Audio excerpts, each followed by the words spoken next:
할렐루야. 예, 오늘 참 좋은 날입니다. 하나님은 우리 예배를 그 무엇보다 주목하시고 또한 가장 기뻐하십니다.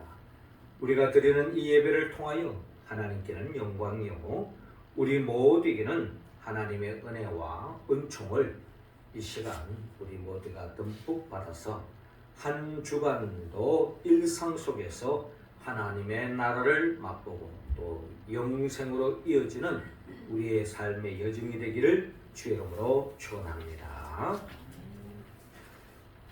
예수님은 우리를 온전한 구원의 길로 인도하기 위하여 재림하여 오십니다. 우리는 지금 대림절 세 번째 주간을 보내면서 오시는 주님을 다시 한 번 더 우리가 믿고 또 소망 가운데 이 대림절을 보내고 있습니다.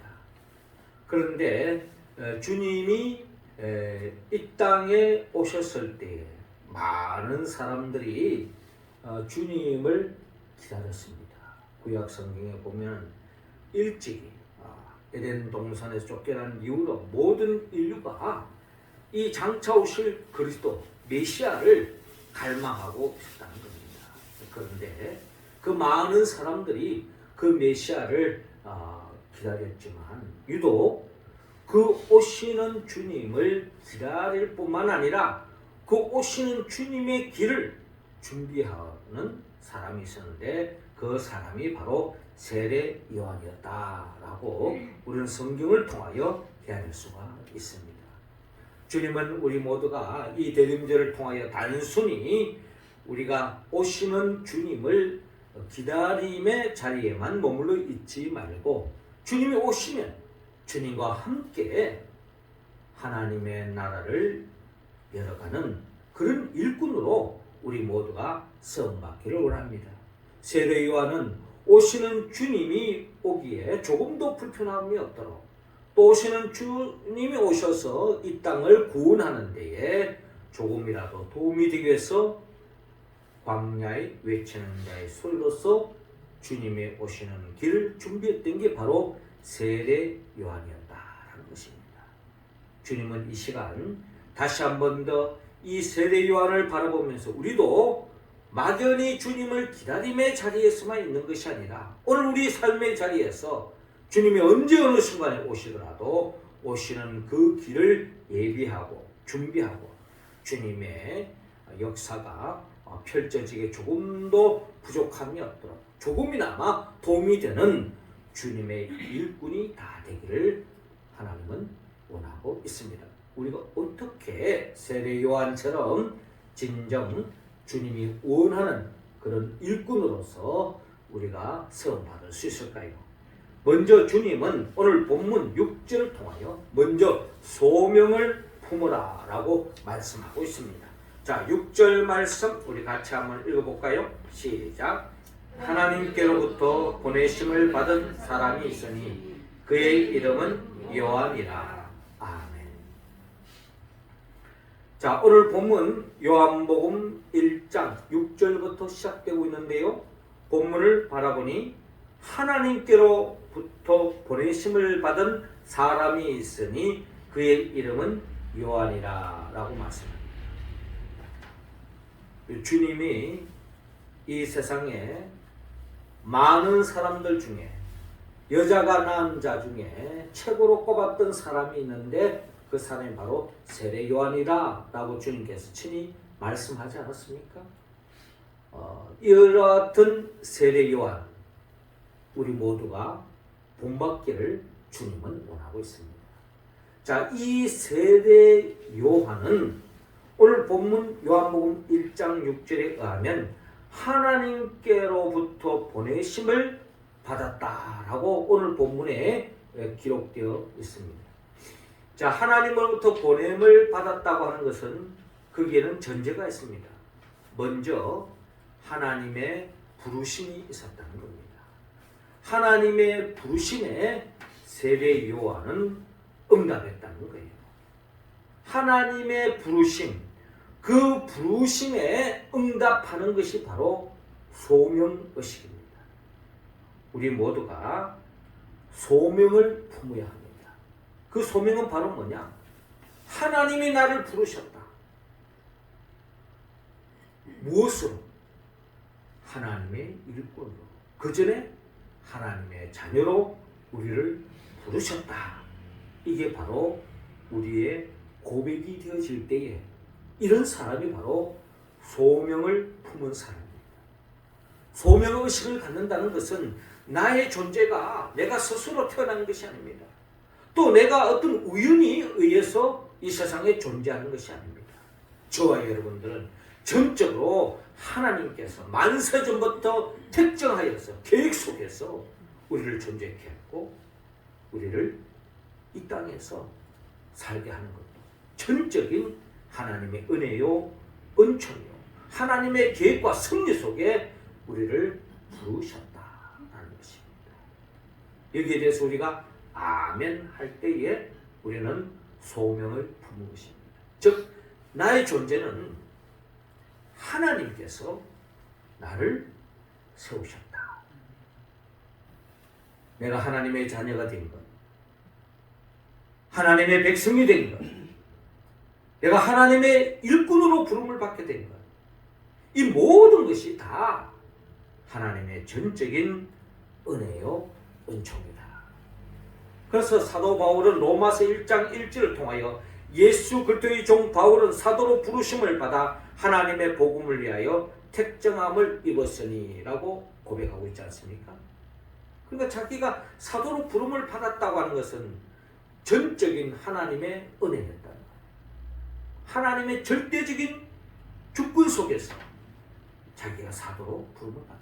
사도뿐만 아니라 우리가 하나님의 자녀된 것, 이 모든 것이 다 하나님의 은혜다.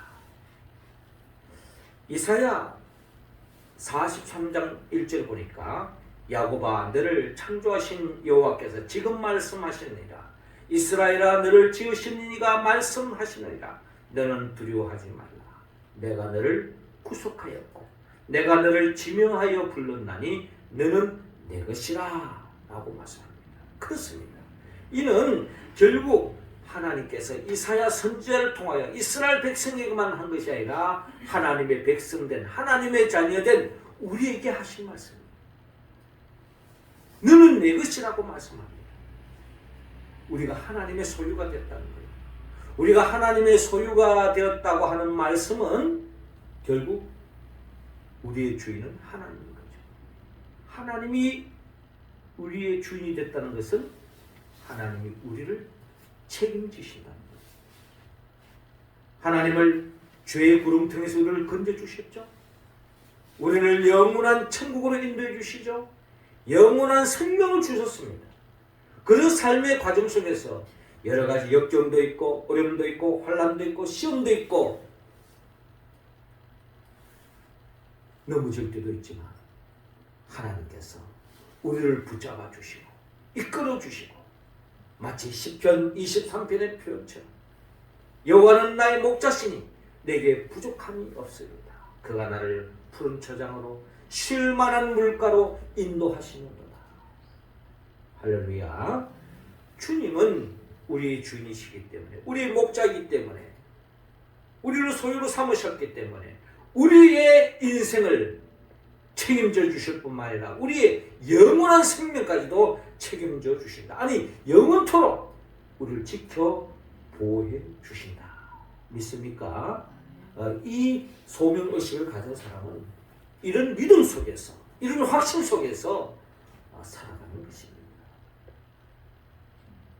우리를 구속하였고 우리를 지명하여 부르셨고 너는 내 것이라 라고 말씀하고 이 소명의식을 품고 세례 요한 또한 자신 또한 하나님의 자녀로서 하나님의 백성으로 하나님의 일꾼으로 자기가 세움을 받았다고 하는 그런 소명의식 속에서 살아갔던 것을 우리는 세례 요한의 삶을 통하여 바라볼 수 있습니다.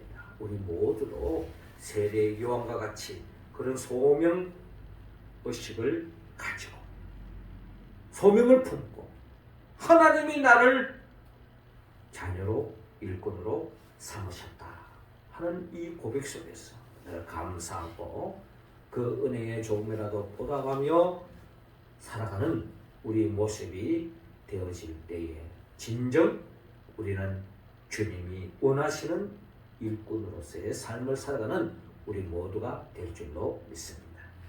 이어 주님은 우리 모두가 세례 요한처럼 사명을 품으라고 오늘 본문 7절 8절을 통하여 말씀하고 있습니다.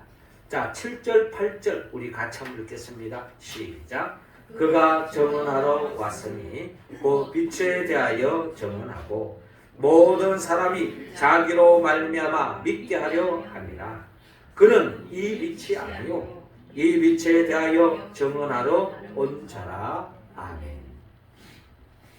자, 이어지는 본문 7절, 8절, 6절에 이어서 이 세례 요한은 하나님으로부터 부르심에 응답했고 그 부르심에 응답한 세례 요한이 하나님의 은혜에 보답하게 하여 하나님의 부르심에 응답하여 그는 광야에 외치는 자의 소리로서의 사명을 감당해 가는데 오늘 본문 7절을 보니까 그가 하나님으로부터 보내심을 받은 이유를 밝히고 있습니다.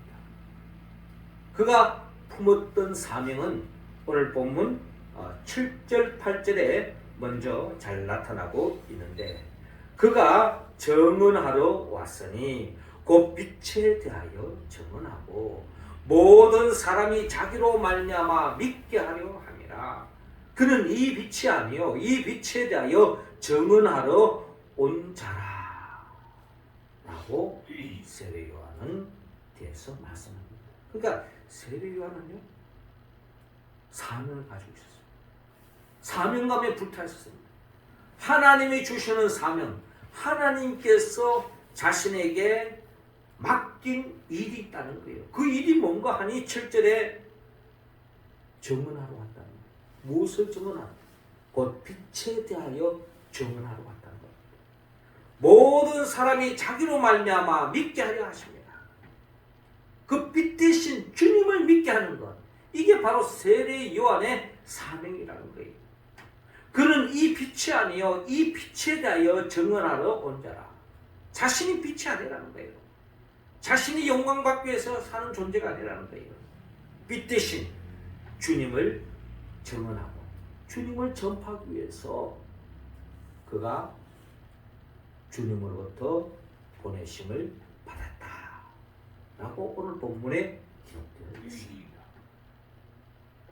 하나님은 우리 모두가 바로 이 세례 요한이 품었던 이 사명을 품기를 원합니다. 이 사명은 오늘 본문 23절에도 구체적으로 나와 있습니다. 이르되 나는 선지자 이사야의 말과 같이 주의 길을 곱게 하라고 광야에서 외치는 자의 소리로다 라고 말씀합니다. 그는 광야에 외치는 자의 소리라는 거예요. 광야에서 그가 한 일이 뭡니까? 주의 길을 준비했다는 거예요. 주의 길을 준비했다는 거예요. 주의 길을 준비하는 것은 결국 내가 주목받는 것이 아니라 나를 통해서 예수 그들을 드러내게 하고 예수 그들을 증언하는 것, 이게 바로 세례 요한의 사역이었고 사명이었고 그 삶의 내용이었다. 칼 힐키는 인간 생애의 최고의 날은 자기 인생의 사명을 자각하는 날이다 라고 이야기합니다. 나의 사명이 뭐냐? 그것을 자각하는 것이 내 인생의, 내 생애의 최고의 날이다. 세례 요한은 그는 하나님으로부터 부르심을 받고 보내심을 받은 이유, 거기에 사명이 있는데 그 사명은 바로 빛 대신 예수들을 증언하는 데 있었다. 이게 바로 세례 요한의 사명이었어요. 우리 각자도 하나님은 그 사명을 품기를 원합니다. 우리는 교회 속에서의 사명이 있습니다. 하나님 맡겨준 일이 있어요. 또 교회 밖에도 하나님께서 우리에게 맡겨준 사명이 있습니다.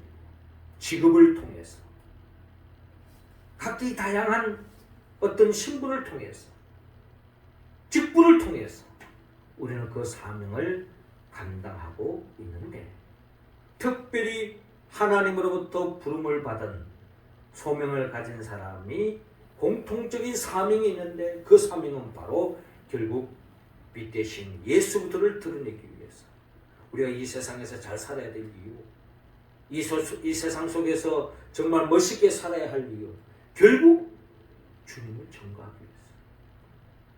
우리 이 세상에서 정말 사람들 손가락질하는 그런 인생을 살면서 어떻게 주님을 증거할 수 있습니까? 내가 잘 살아야, 야, 저 사람 예수 믿는데, 응? 야, 저 스타 예수 믿는데, 저 훌륭한 기업인 예수 믿는 사람이래, 저 멋있는 국회의원 예수 믿는 사람이래. 이런 이야기가 우리 가운데 나올 때에 우리는 사명을 감당하는 것입니다. 우리 이 세상을 살아가면서 대충 그냥 이렇게 살아가는 게 아닙니다. 우리가 정말 잘 살아야 할 이유, 결국 우리가 주님을 증거하기 위한 것입니다. 그것이 크든 작든 어떤 형태이든, 직장을 통해서, 직업을 통해서, 교회 밖이나 교회 안이나 내가 가진 직분을 통해서 주님의 영광, 주님을 빛나게 하는 것, 이게 우리 모두의 사명인 줄 알았어요.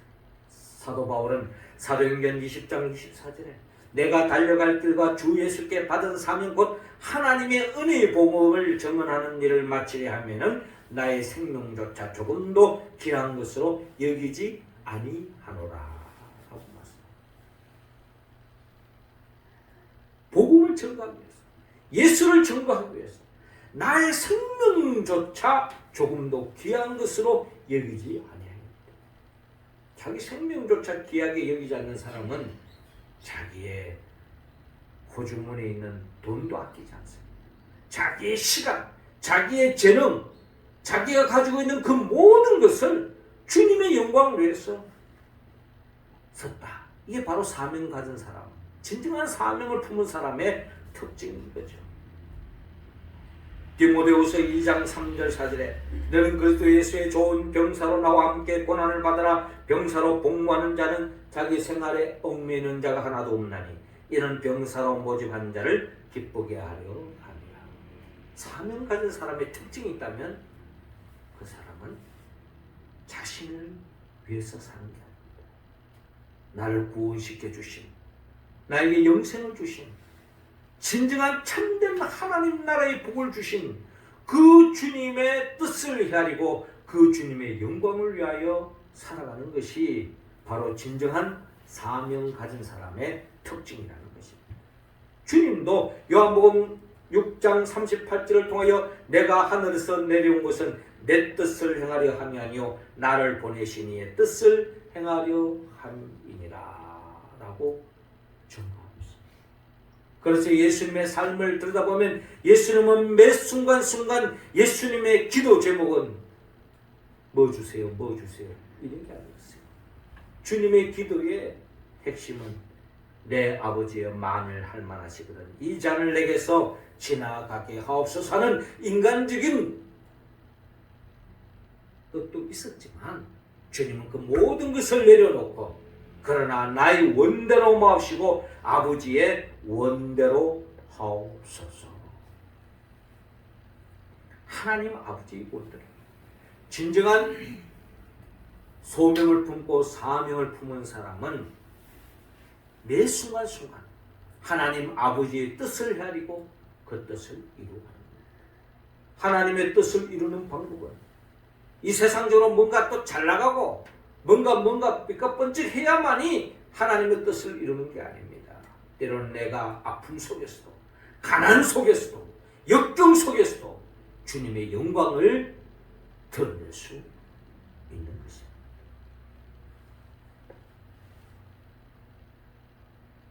내가 이렇게 잘 사는 것은, 내가 이렇게 성공한 것은 주님을 잘 믿어서 이렇게 됐습니다 하는 방법도 하나님께 영광 돌리는 길이지만, 때로는 하나님은 내가 이 가난 속에서도, 이 아픔 속에서도 주님을 저버리지 않고 주님을 믿음을 통해서 주님께 영광 돌리는 길도 있다는 것을 여러분 기억하시기 바랍니다. 주님은 분명히 말씀합니다. 요한복음 10장 10절, 도둑이 오는 것은 도둑질하고 죽이고 멸망시키는 것뿐이요 내가 온 것은 양으로 생명을 얻게 하고 더 풍성히 얻게 하려는 것이라. 양들을 멸망치 않고 도둑질 더 이상 마귀로부터 빼앗기지 않고 생명을 얻고 영생을 얻고 풍성한 삶을 사는 것, 이게 바로 주님이 이 땅에 오신 목적이요 사명이심을 분명히 밝히고 있습니다. 이러한 사명을 감당하는 그 오시는 그 주님의 길을 준비하는 것이 세례 요한의 사명이었는데, 오늘 본문 23절에 나는 선지자 이사야의 말과 같이 주의 길을 곱게 하라고 광야에 외치는 자의 소리로라 라고 말씀합니다. 마귀로부터 더 이상 도둑질 당하지 않고 멸망치 않고 영생을 안겨주고 풍성한 삶으로 이끌어주신 그 주님을 증거하는 것이 세례 요한의 사명이었다. 그 사명을 세례 요한은 오늘 본문 27절을 통하여서 분명히 밝히고 있습니다. 결국 하나님이 원하는 일꾼의 또 하나의 특징은 비전을 품고 있습니다. 27절 우리 같이 읽겠습니다. 시작. 곧 내 뒤에 오시는 그이라 나는 그의 신발끈을 풀기도 감당하지 못하겠노라 하더라. 아멘. 세례 요한의 비전, 세례 요한의 비전, 그것은 바로 그의 소명과 그의 사명과 연결되어 있습니다. 27절에 곧 내 뒤에 오시는 그이라 그의 신발끈을 풀기도 감당하지 못하겠노라 하더라. 자, 이 말씀은 우리가 지난 주일에 나눴던 세례 요한의 마가복음 1장에는 더 정확하게 표현하고 있죠. 마가복음 1장 7절에 그가 전파하여 이르되 나보다 능력 많으신 이가 내 뒤에 오시나니 나는 굽혀 그의 신발끈을 풀기도 감당하지 못하겠노라. 나는 감히 주님 앞에 나는 아무것도 아닌 존재라는 거예요. 별볼 없는 존재라는 거예요. 사람들 나를 주목하고 나를 서탈하고 이야기하고 민중의 영웅으로 취급하고 있지만 나는 사실 너희들 아무것도 아니다. 나는 그의 신발끈을 풀기도 감당하지 못할 정도 나는 별볼 없는 존재다. 그러면서 세례 요한이 주목하고자 했던, 주목하기를 원했던, 모든 사람들이 바라보기를 원하는, 꿈꾸는 비전을 제시하는데 그게 바로 예수님이라는 거예요. 그분이 왜 우리 비전이 되어야 되느냐. 8절에 나는 너희에게 물로 세례를 베풀었거니와 그는 너희에게 성령으로 세례를 베푸시리라. 성령으로 세례를 베푸시리라.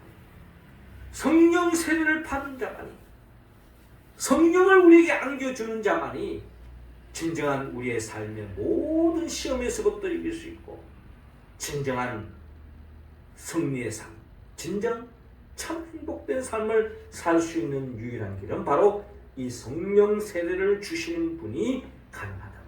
그분이 바로 내가 아니고 예수님입니다. 그렇기 때문에 예수님을 주목하게 하고 예수님을 바라보게 하고 예수님을 의지하게 하고 예수님만이 우리의 진정한 참 비전이다 라고 세례 요한은 증거하고 있습니다.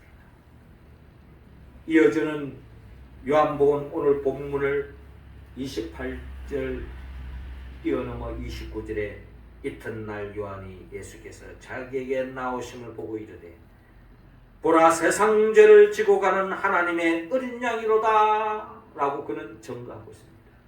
세상 죄를 지고 가는 하나님의 어린 양이로다. 인간이 왜 진정한 행복을 누리지 못하느냐, 영생을 누리지 못하느냐, 그는 죄 때문이다. 그 죄의 문제를 해결해 줄 수 있는 유일한 분은 오직 예수님밖에 없다 라고 세례 요한은 증거하고 있습니다. 이게 바로 세례 요한의 비전이었고 우리의 비전이 되어야 될 줄 믿습니다. 우리 교회도 교회 7대 비전이 있잖아요. 지혜서라, 복이 있으라, 선을 이루라, 왕노릇하라, 생명을 사랑하라. 예수님같이 살자는 거예요. 우리 교회 7대 비전이 뭡니까? 우리는 예수를 높인다. 우리는 교회를 세운다. 우리는 복음을 나눈다. 우리는 사람을 섬긴다. 우리는 자연을 돌본다. 우리는 사회를 밝힌다. 우리는 문화를 이끈다.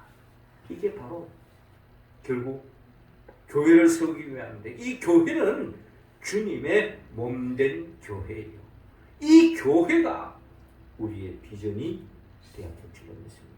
교회가 우리의 비전이 되는 이유는 뭡니까? 교회의 머리는 결국 예수님이기 때문에, 결국 예수님을 증거하는 것, 이게 바로 우리의 비전이 되어야 될 줄로 믿습니다. 내가 직장을 구하는 이유, 내가 재능을 갈고 닦아야 할 이유, 내가 이 세상에서 잘 살아야 될 이유, 내가 이 세상에 어떤 일이 있더라도 어떤 시험도 극복하고 나가야 할 이유, 결국 예수님을 증거하기 위해서, 예수님을 높이기 위해서, 예수님만이 우리의 진정한 해답이라고 하는 것을 우리가 증거하기 위해서 결국 우리가 살아가는 것입니다. 이게 우리의 비전입니다. 이 세상은 끊임없는 문제의 연속입니다. 러시아와 우크라이나의 전쟁이 끝나기도 전에 러시아, 이스라엘의 그 하마스로 인하여 정말 이 시대 속에서 어찌 이런 일이 생길 수 있느냐라고 하는 그런 비극의 역사가 끊이지 않습니다. 진정한 이 역사에 얽히고 얽힌 이 실타래를 풀 수 있는 유일한 분은 재림하여 오실 예수 그리스도밖에 없다. 그분만이 우리의 삶의 모든 갈등을 해소할 수 있고 이 세상의 모든 부조리를 해결할 수 있고 진정한 문제의 해결자, 참 행복을 안겨줄 유일한 분은 오직 예수님밖에 없다. 그 주님이 재림하여 오실 때에 가능하다는 것을 우리는 다시 한 번 더 믿고 또 마음에 새기고 그 주님을 우리의 삶의 진정한 비전으로 삼고 살아가는 우리 모두가 되기를 주의 이름으로 축원합니다.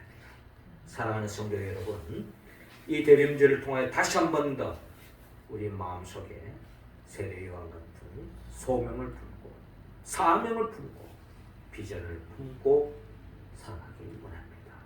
이는 결국 성령의 도움이 없이는 할 수 없습니다. 성령은 예수 그리스도의 영이죠. 예수님이 누구입니까? 예수님은 우리를 위하여 천지 만물을 창조하신 분이에요.